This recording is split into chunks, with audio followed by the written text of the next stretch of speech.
Bismillahirrahmanirrahim. Assalamualaikum warahmatullahi wabarakatuh. Alhamdulillahirabbil alamin. Wassalatu wassalamu ala asyrofil anbiya'i wal mursalin wa ala alihi washabihi ajmain, amma ba'du.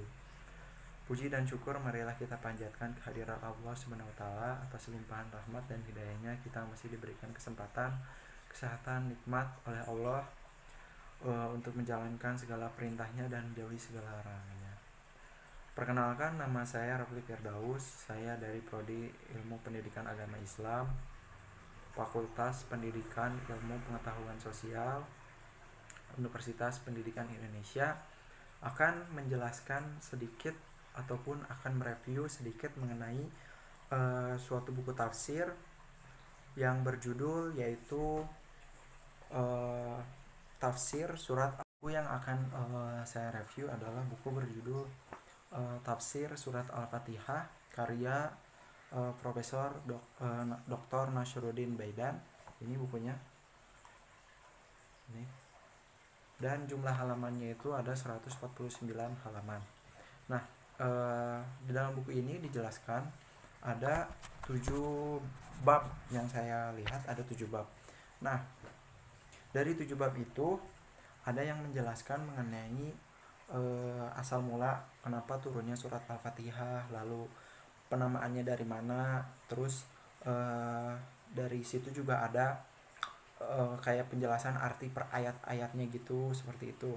Nah, yang setelah saya baca dari review buku ini, jadi awal mulanya surat Al-Fatihah ini bingung gitu awalnya mau diberi nama apa. Nah, lalu karena kebiasaan bangsa Arab menamai suatu surat itu berdasarkan isinya. Nah, jadi si surat Al-Fatihah ini diberi nama Al-Fatihah itu karena terdapat di awal suatu kitab gitu, seperti itu. Namun para ulama juga awalnya bingung gitu, penamaan surat Al-Fatihah ini dari mana gitu, karena Rasul pun tidak menyebut sebagai surat Al-Fatihah gitu. Dan surat Al-Fatihah ini sebenarnya memiliki macam-macam nama gitu. Cuman yang paling populer itu yaitu nama Al-Fatihahnya itu tadi, karena sehingga sepintas orang mendengar surat Al-Fatihah itu sebagai suatu pembuka. Dan beberapa ulama juga berpendapat bahwa surat Al-Fatihah ini adalah surat yang pertama kali turun gitu. Bukan dari yang kita kenal itu bahwa ayat-ayat yang pertama kali turun itu kan surat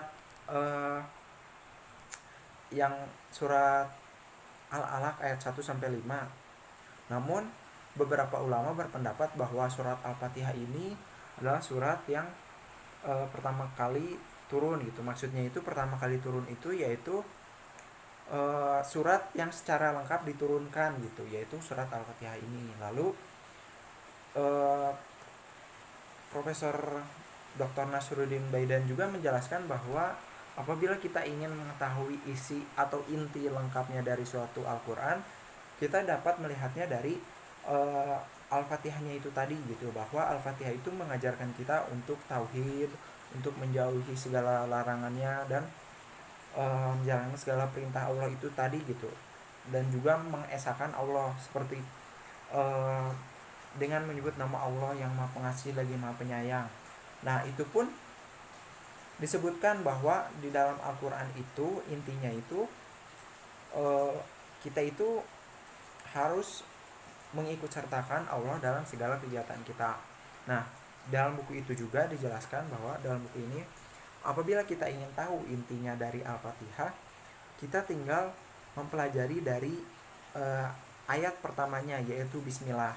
Lalu apabila kita ingin mempelajari dari ayat Bismillah itu, kita tinggal mempelajari dari huruf jar yaitu ba atau ba itu tadi, karena diartikannya itu ba itu sebagai diartikannya dengan menyebut nama Allah, dengan ataupun atas nama Allah. Jadi dari arti ba itu tadi, karena Bismillah itu sebaiknya diucapkan apabila kita memulai suatu aktivitas, jadi dengan menyebut nama Allah.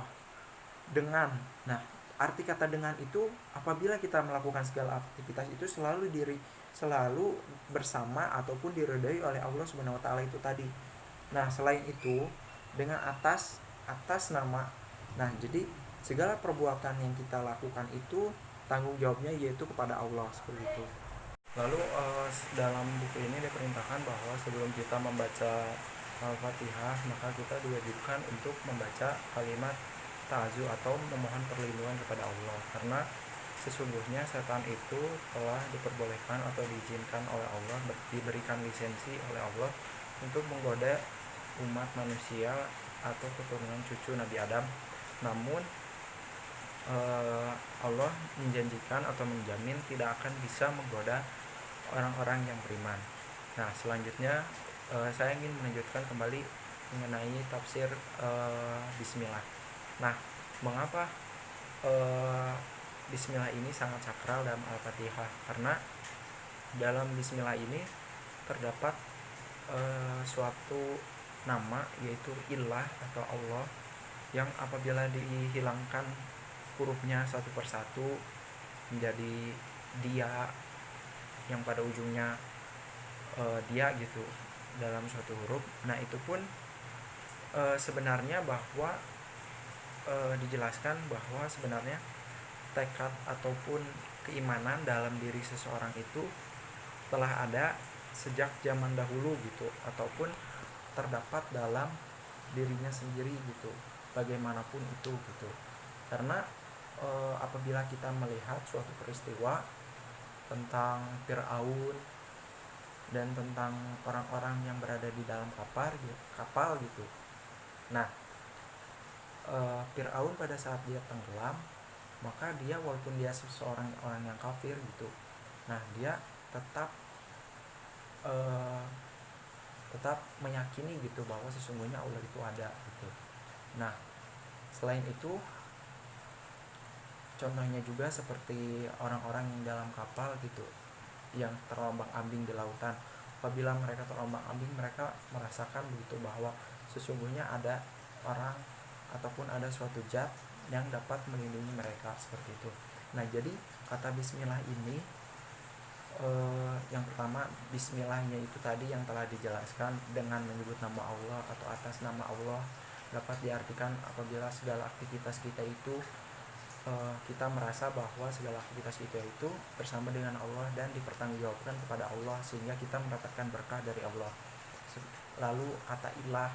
Nah, kata ilah ini bisa saja mungkin diganti menjadi Robbi atau Maha Kuasa seperti itu. Namun kenapa menjadi Allah atau Tuhan seperti itu? Karena ilah itu apabila diganti hurufnya atau dikurangi hurufnya satu persatu tetap gitu, bahwa artinya itu ujung-ujungnya dia gitu atau Allah gitu. Dan itu pun sebenarnya sangat dekat dengan manusia, karena seperti itu tadi, yaitu contoh peristiwanya seperti Fir'aun. Nah, lalu bismillahirrahmanirrahim, ar-Rahman ar-Rahim. Nah, ar-Rahman ar-Rahim ini dijelaskan bahwa sesungguhnya Allah itu maha penyayang, maha pengasih lagi maha penyayang. Namun dijelaskan bahwa maha pengasih ini di dalam Al-Quran itu disebut beberapa kali, namun konteksnya selain kepada umat muslim juga kepada kepada orang kafir gitu. Jadi dalam artiannya itu Allah itu maha pengasih, memberi kepada seluruh makhluk di dunia ini, baik kepada muslim, kafir, ataupun baik tumbuh-tumbuhan ataupun kepada binatang seperti itu. Namun Allah secara khusus hanya memberikan kasih sayangnya kepada orang-orang muslim ataupun orang-orang yang beriman. Seperti contoh, banyak sekali orang-orang kafir ataupun orang-orang non muslim yang memiliki perolehan harta kekayaan di atas umat muslim gitu, sedangkan umat muslim tidak seperti mereka. Nah, ini mengindikasikan bahwa Ar-Rahman Ar-Rahim itu benar gitu, bahwa Allah itu memberi kepada seluruh, namun hanya menyayangi kepada umat muslim.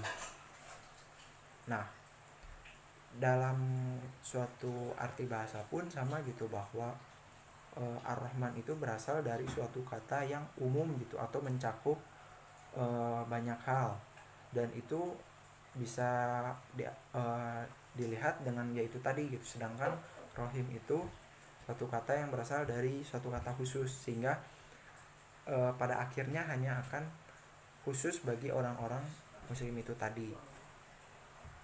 Terakhir saya akan menjelaskan mengenai hukum wajibnya membaca bismillah dalam sebelum al-fatihah atau tidak. Karena dalam suatu suku di Madinah ada yang tidak membaca bismillah sebelum membaca surat al-fatihah, namun ada juga yang mewajibkan membaca bismillah sebelum al-fatihah. Karena orang-orang yang beranggapan bahwa tidak wajib membaca bismillah dalam sebelum membaca surat al-fatihah, mereka melihat bahwa Rasulullah itu tidak membaca bismillah sebelum al-fatihah. Namun ada yang beranggapan bahwa wajib, mereka beranggapan bahwa Rasulullah itu membaca bismillah dalam hati. Dan Rasulullah pun, dan dari Abu Hurairah pun Rasulullah bersabda bahwa alhamdulillah itu termasuk ke dalam 7 surat dan bismillah itu termasuk ke dalamnya. Dan Abu Hurairah juga bersabda, dan Abu Hurairah juga meriwayatkan bahwa apabila kamu membaca alhamdulillah, sebelumnya kamu harus membaca bismillah. Jadi saya menyimpulkan bahwa sebaiknya kita membaca atau diwajibkan membaca bismillah sebelum membaca al-fatihah. Nah, sekian dari saya. Mohon maaf apabila banyak kekurangan dalam review buku ini. Dan apabila ingin lebih memperdalam mengenai tafsir al-fatihah, dapat membaca buku ini secara lengkap bagi yang ingin mengetahui. Sekian dari saya. Billahi taufik wal hidayah. Wassalamualaikum warahmatullahi wabarakatuh.